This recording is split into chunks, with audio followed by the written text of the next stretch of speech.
भारत माता की। भारत माता की। भारत माता की। अररिया के ई पावन धरती मां अहाँ सबके प्रणाम करे छी। अररिया फणीश्वर नाथुरायण जी की भूमि है और जब जब भी मुझे यहां आपके बीच आने का अवसर मिला है, हर बार बाबा मदनेश्वर और मां काली की कृपा और आप जनता जनार्दन आपका भरपूर आशीर्वाद मिला है। आज भी अररिया और सुपौल का ये स्नेह मेरे लिए बहुत बड़ी ऊर्जा है, बहुत बड़ी शक्ति है। मैं आपको विश्वास दिलाता हूं,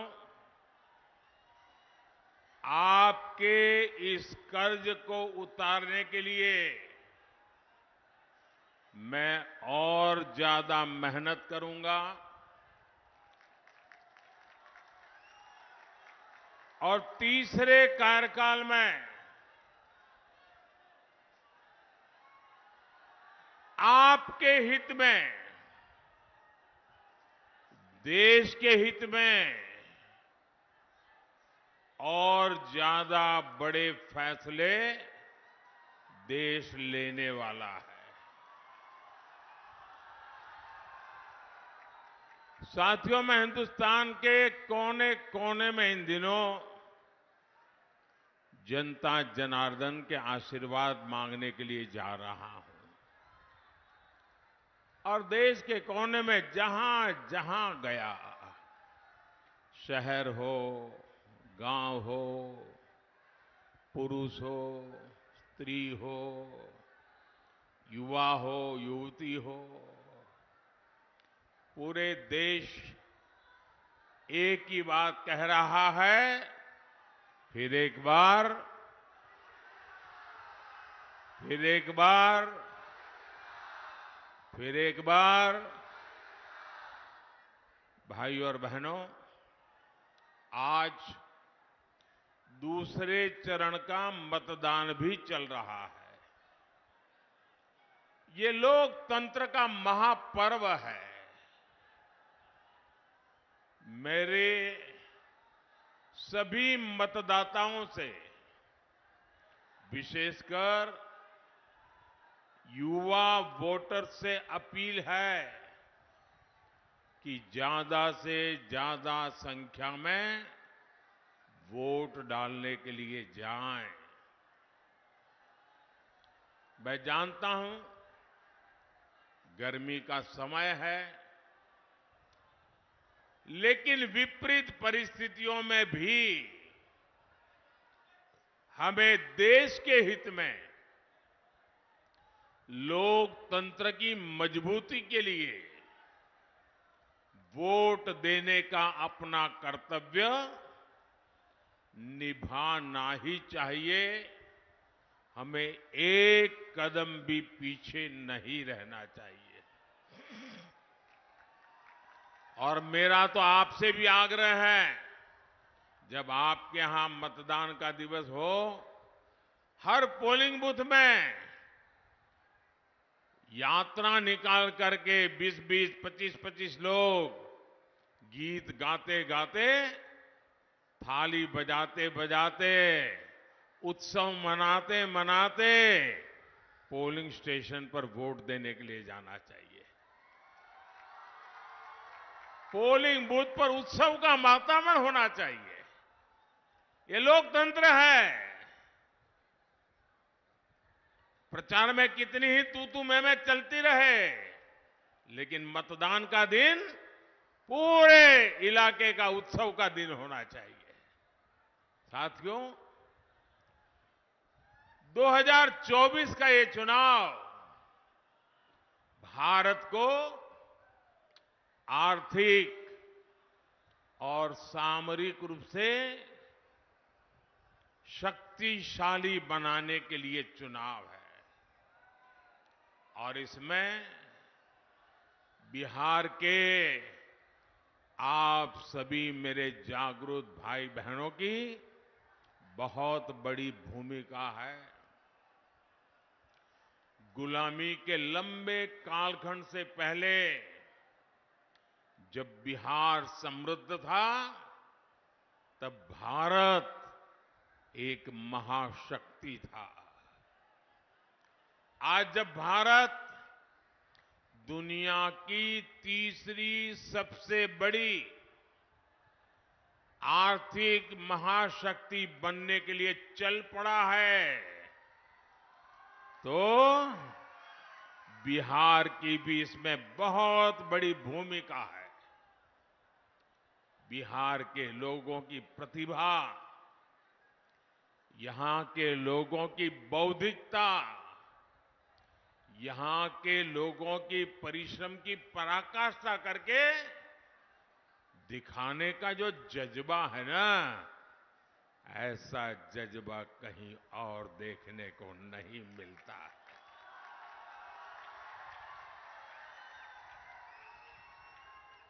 बिहार के इस सामर्थ्य को और बढ़ाने के लिए दिल्ली में आपका ये सेवक और यहां बिहार में हमारे नीतीश जी और उनकी पूरी टीम पूरी शक्ति से काम कर रहे हैं। साथियों, आरजेडी कांग्रेस के इंडी गठबंधन को ना देश के संविधान की परवाह है और ना ही लोकतंत्र की परवाह है। ये वो लोग हैं जिन्होंने दशकों तक बैलेट पेपर के बहाने लोगों का, गरीबों का अधिकार छीना। पोलिंग बूथ लूट लिए जाते थे, बैलेट पेपर लूट लिए जाते थे। बिहार के लोग साक्षी हैं कि कैसे आरजेडी कांग्रेस के शासन में चुनावों में मतदान पत्र, बैलेट पेपर लूटे जाते थे। इतना ही नहीं, गरीबों को तो वोट डालने के लिए घर से बाहर भी नहीं निकलने दिया जाता था। मेरे दलित भाई बहन, मेरे पिछड़े भाई बहन, उनको तो डंडे के चोट पे घर के बाहर निकलना मना कर दिया जाता था। अब जब गरीबों को, देश के ईमानदार मतदाता को ईवीएम की ताकत मिली है, तो ये जो चुनाव के दिन लूट चलाते थे, वोट हड़प करने के खेल खेलते थे, इन लोगों से बर्दाश्त नहीं हो रहा था। अभी भी वो परेशान है और इसलिए उनका दिन रात यही काम रहता है, कैसे भी करके ईवीएम हटना चाहिए, ये बटन दबाने वाला खेल बंद होना चाहिए, यही उनका खेल चल रहा है। इंडी गठबंधन के हर नेता ने ईवीएम को लेकर जनता के मन में संदेह पैदा करने का पाप किया है। लेकिन आज देश के लोकतंत्र की ताकत देखिए, बाबा साहब आम्बेडकर के संविधान की ताकत देखिए। आज सुप्रीम कोर्ट ने अभी 1-2 घंटे पहले ही मतपेटियों को लूटने का इरादा रखने वालों को ऐसा गहरा झटका दिया है, ऐसा गहरा झटका दिया है कि उनके सारे सपने चूर चूर हो गए हैं। आज उच्च न्यायालय ने, सुप्रीम कोर्ट ने साफ साफ कह दिया है कि बैलेट पेपर वाला पुराना दौर वापस लौट करके नहीं आएगा। आज जब पूरी दुनिया भारत के लोकतंत्र की, भारत की चुनाव प्रक्रिया की, भारत के चुनावों में टेक्नोलॉजी के उपयोग की वाहवाही करती है, तारीफ करती है, तब ये लोग अपने निजी स्वार्थ के लिए बदनीयत से ईवीएम को बदनाम करने पर लगे पड़े थे। इन्होंने लोकतंत्र के साथ लगातार विश्वासघात करने की कोशिश की है, लेकिन आज इन्हीं लोगों को देश की सर्वोच्च अदालत ने, सुप्रीम कोर्ट ने ऐसा करारा तमाचा मारा है, ऐसा करारा तमाचा मारा है, ये अब मुंह ऊंची करके देख नहीं पाएंगे जी।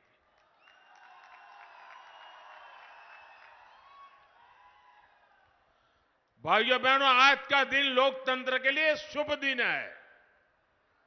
आज का दिन लोकतंत्र के लिए विजय का दिन है। मेरे साथ मैं नारा बुलवाता हूं, बोलिए। मैं कहूंगा लोकतंत्र, आप कहे जिंदाबाद जिंदाबाद। लोकतंत्र, लोकतंत्र, लोकतंत्र। मैं दूसरा नारा बुलाता हूं, बाबा साहब आम्बेडकर अमर रहे, अमर रहे। बाबा साहब आम्बेडकर,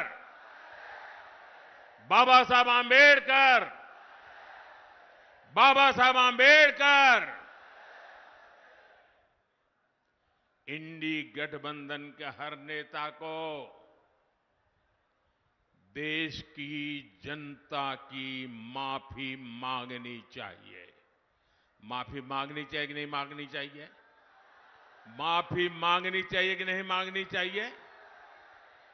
साथियों, आज देश में राजनीति की 2 मुख्य धाराएं बन गई हैं।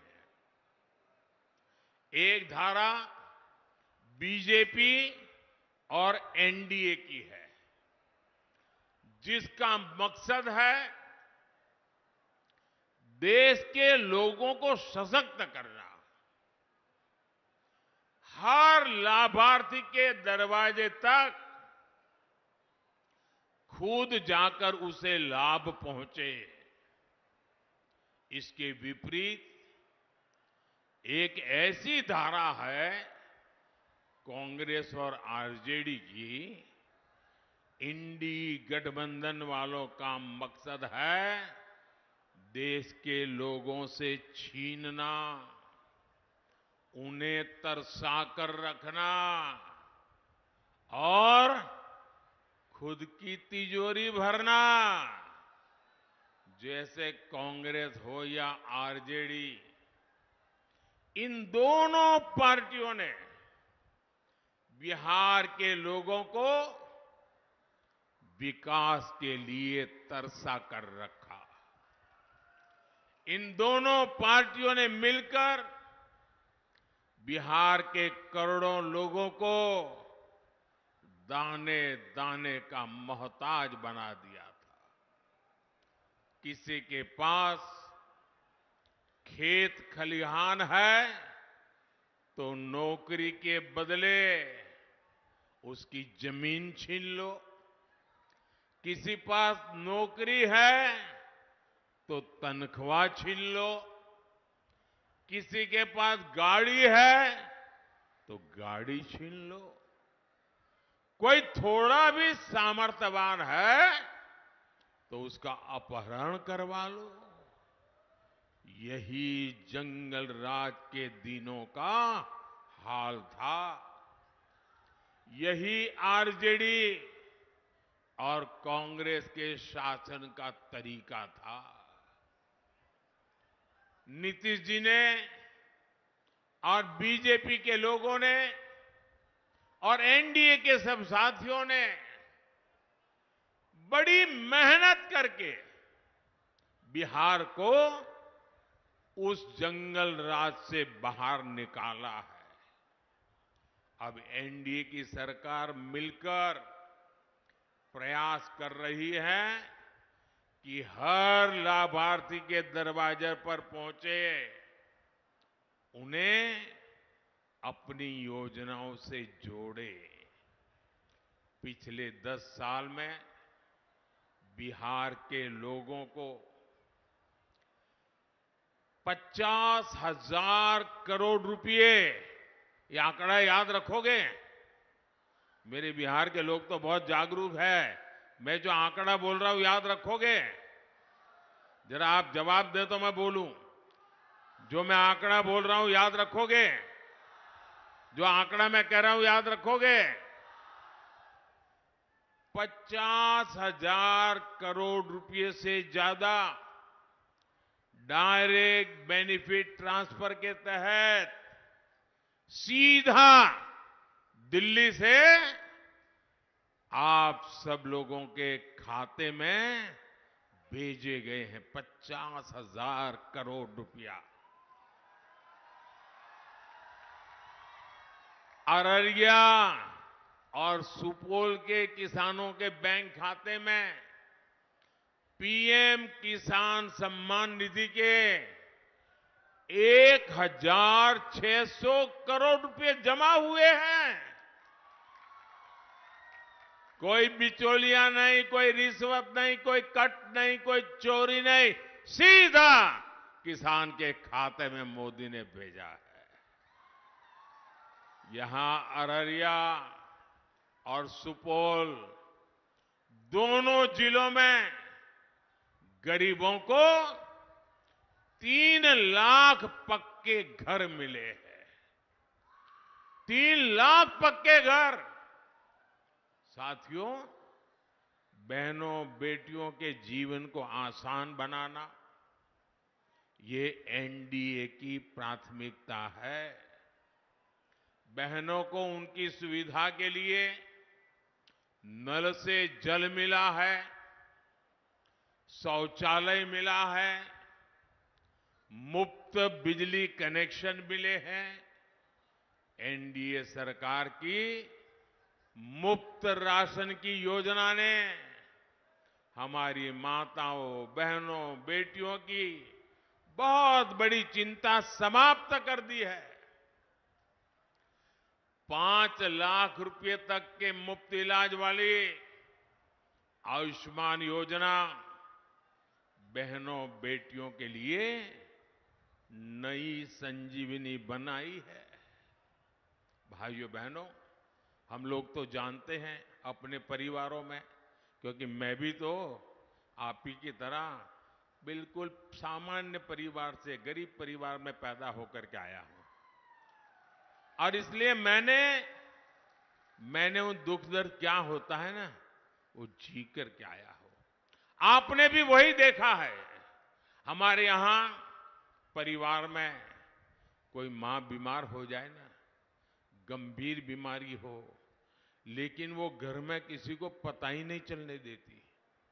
वो दुख सहन करती है, काम करती रहती है, लेकिन घर में किसी को पता नहीं चलने देती कि उसे इतनी बड़ी मुसीबत हो रही है। क्यों? कि मां के मन में विचार रहता है कि अगर बच्चों को, परिवार को पता चल जाएगा कि मुझे बीमारी है तो वो मुझे अस्पताल ले जाएंगे, बहुत खर्चा होगा, ये बच्चे कर्ज कर देंगे और मेरे मरने के बाद बच्चों को कर्ज में जीना पड़ेगा।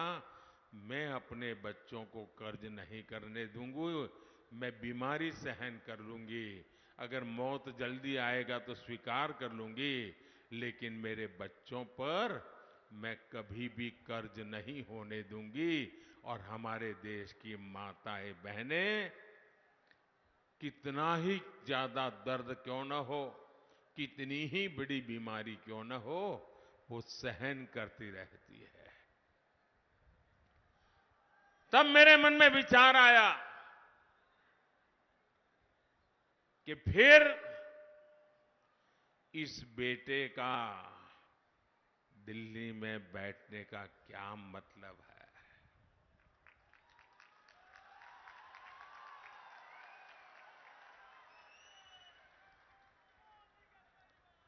अगर गरीब का बेटा दिल्ली में बैठा है, आपका बेटा दिल्ली में बैठा है, तो हर मां मेरी मां है।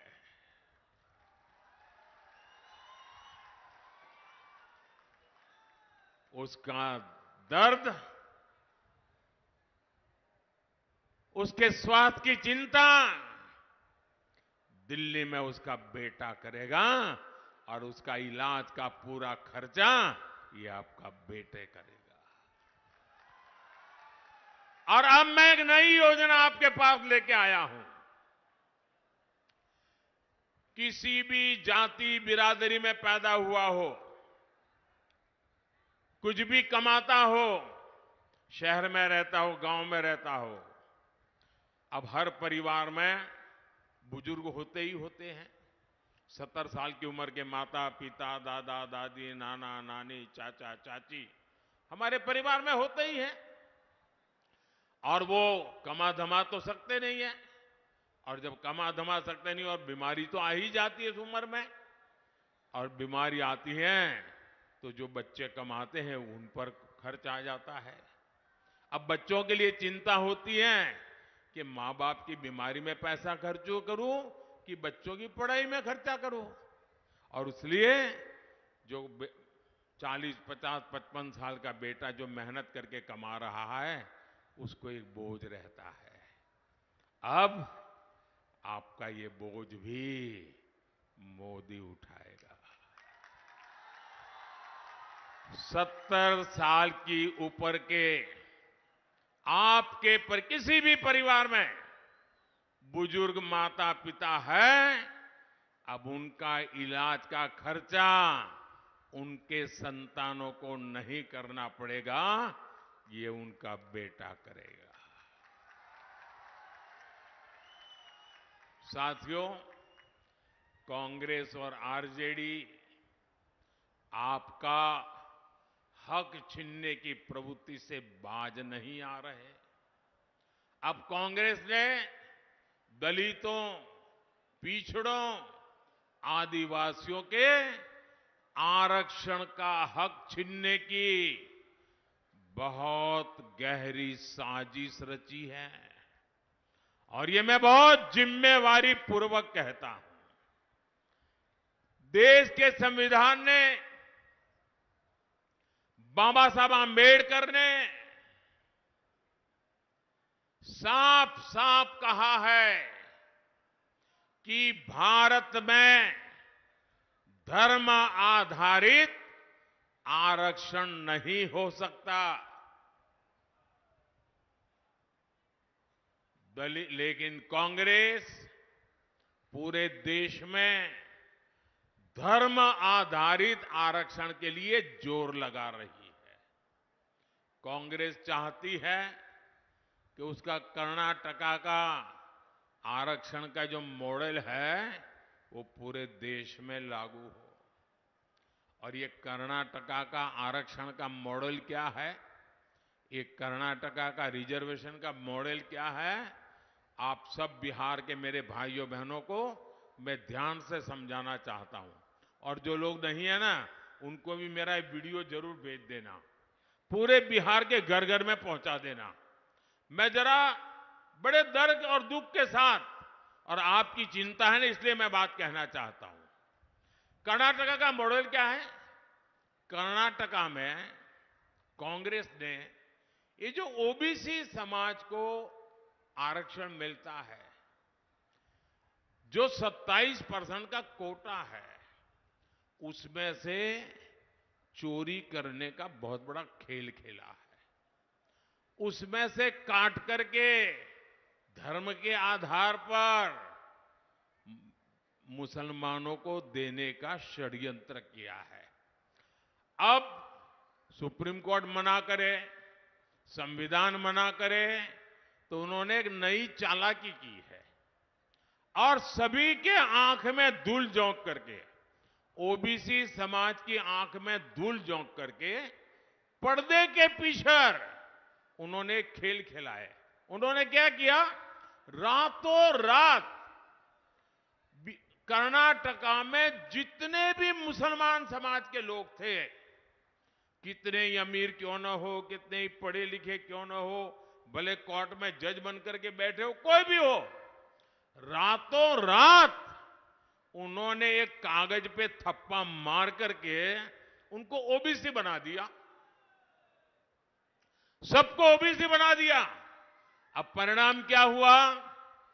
जो ओबीसी समाज के लिए 27% आरक्षण था, उसका बहुत बड़ा हिस्सा इनके खाते में चला गया, और जिस ओबीसी समाज को आरक्षण मिला था, उनका हक सवालिया निशान में फंस गया।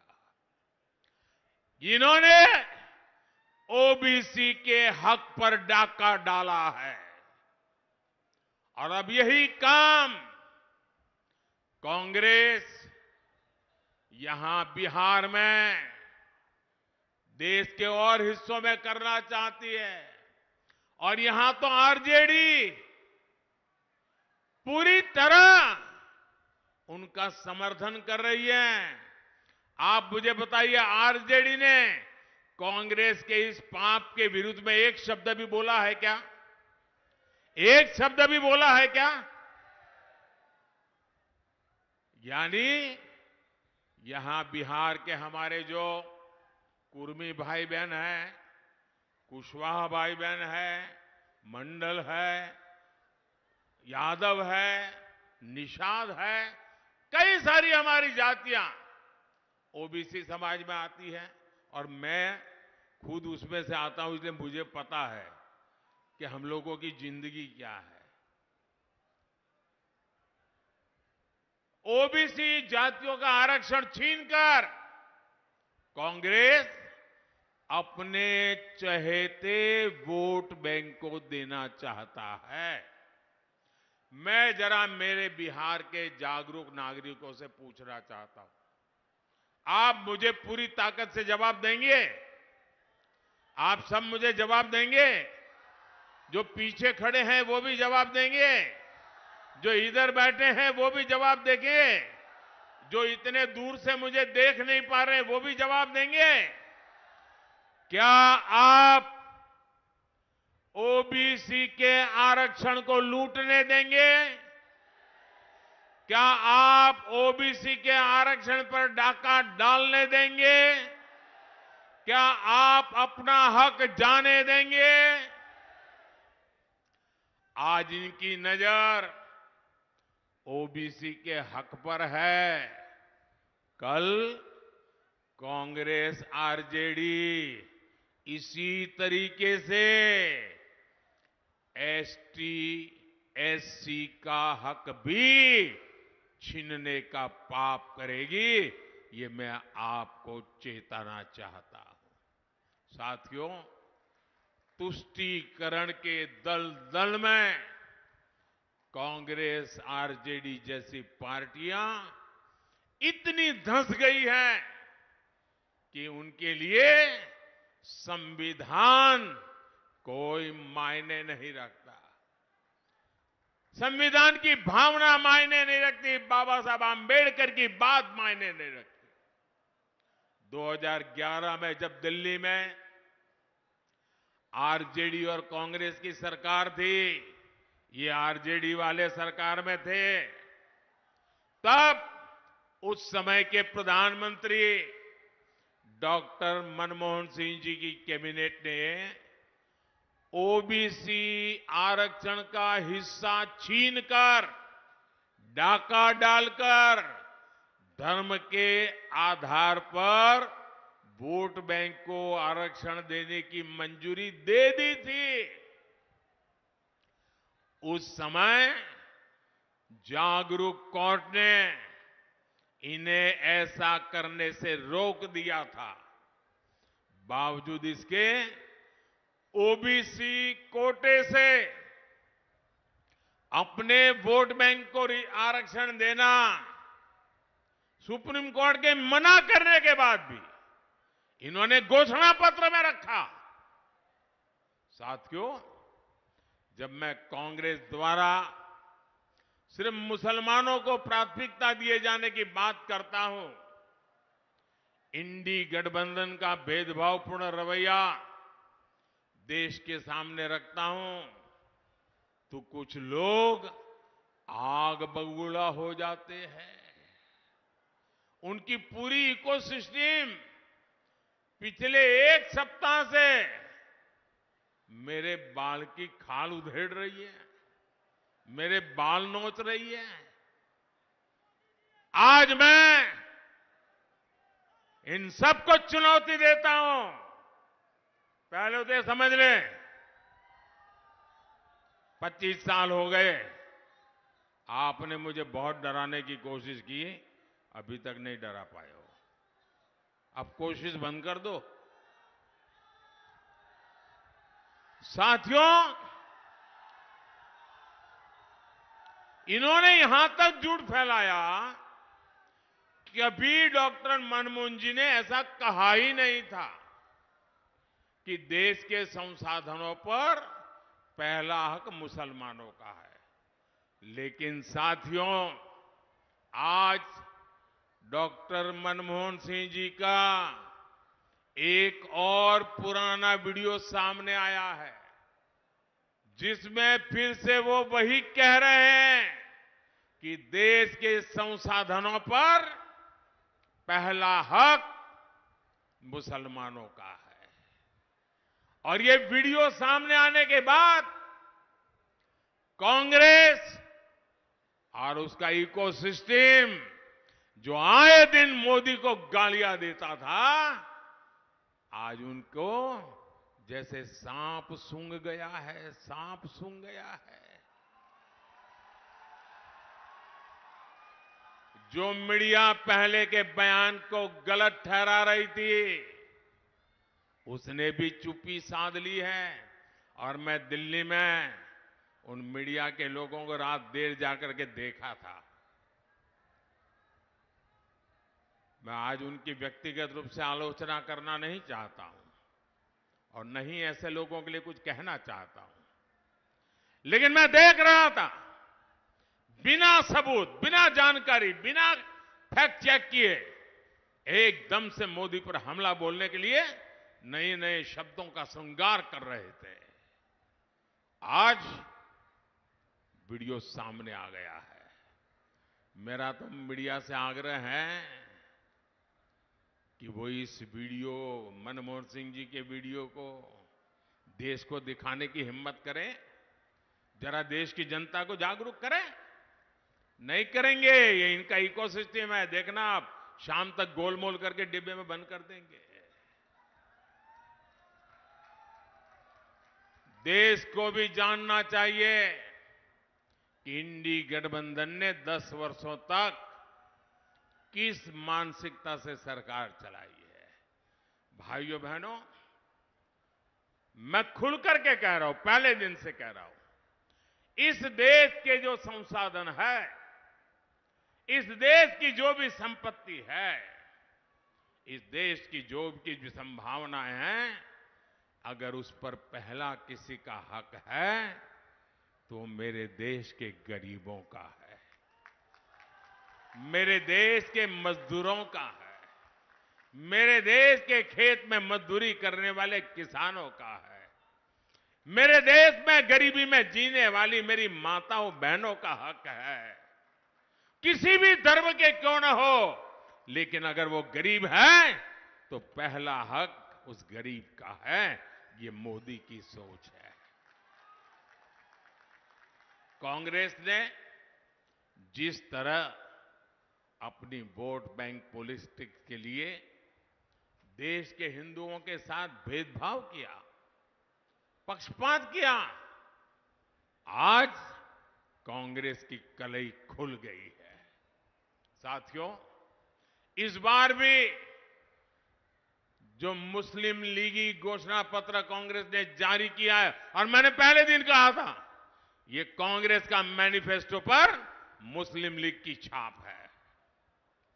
और उसका भी सार यही, सत्ता के लिए छटपटा रहे लोग संविधान तक बदलने की हद तक जा सकते हैं। भाइयों और बहनों, यहां नीतीश जी के नेतृत्व में इतने सालों से हम मिलकर सरकार चला रहे हैं। हर जाति, हर समुदाय, हर धर्म के लोगों के विकास के लिए काम कर रहे हैं। हमने किसी से कुछ नहीं छीना, संविधान के हिसाब से सबको ध्यान रखा। लेकिन कांग्रेस और आरजेडी जैसी पार्टियां अपने स्वार्थ में संविधान की मूल भावना के खिलाफ जा रही है। भाइयों और बहनों, जब कोई भी देश आगे बढ़ता है तो उसके नागरिकों की संपत्ति भी बढ़ती है, उनकी कमाई भी बढ़ती है, उनके अवसर भी बढ़ते हैं। बीते 10 वर्षों में भारत की भी संपदा, भारत के संसाधन कई गुना बढ़े हैं। अब आप मुझे बताइए, ये जो देश के संसाधन है, इन पर पहला हक गरीबों का है कि नहीं है? मेहनत कश लोगों का है कि नहीं है? जो देश को बनाते हैं उनका हक है कि नहीं है? ये हक आपका है और मोदी आपका है। ये हक गरीब का, दलित का, पिछड़े का, आदिवासी का है।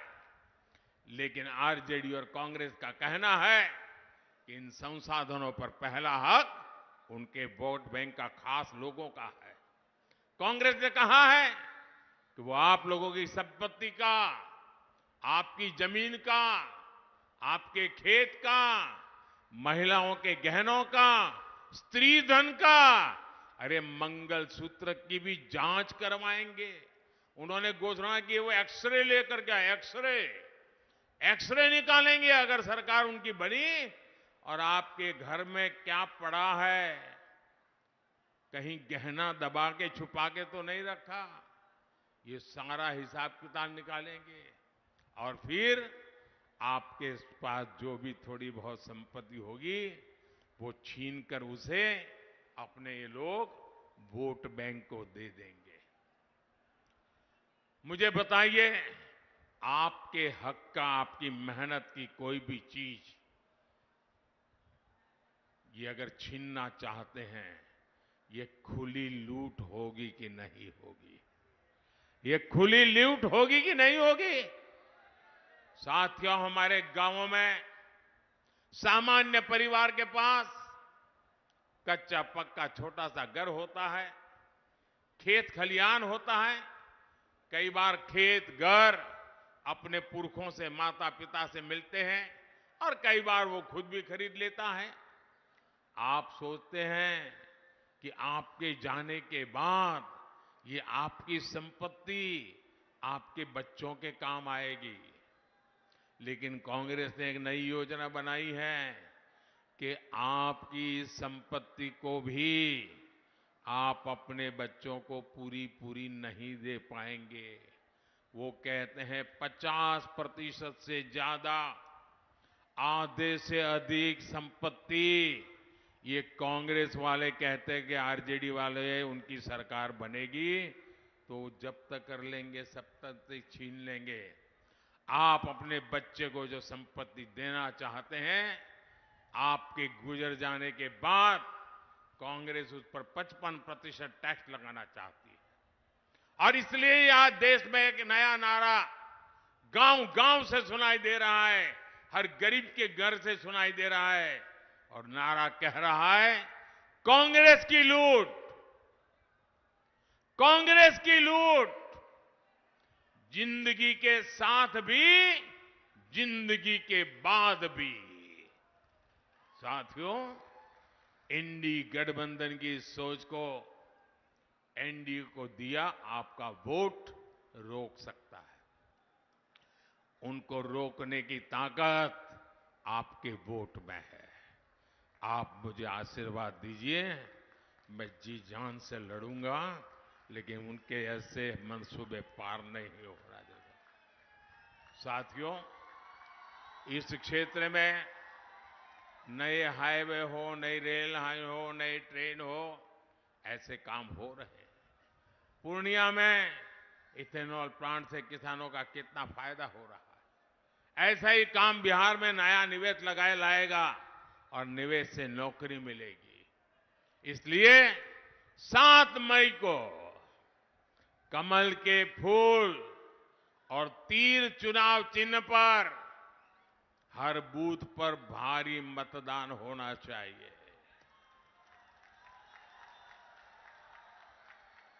अररिया से मेरे साथी भाई प्रदीप कुमार सिंह और सुपौल से हमारे जेडीयू के साथी दिलेश्वर कामेत जी को आप जो वोट देंगे ना, वो वोट सीधा सीधा मोदी को मिलने वाला है।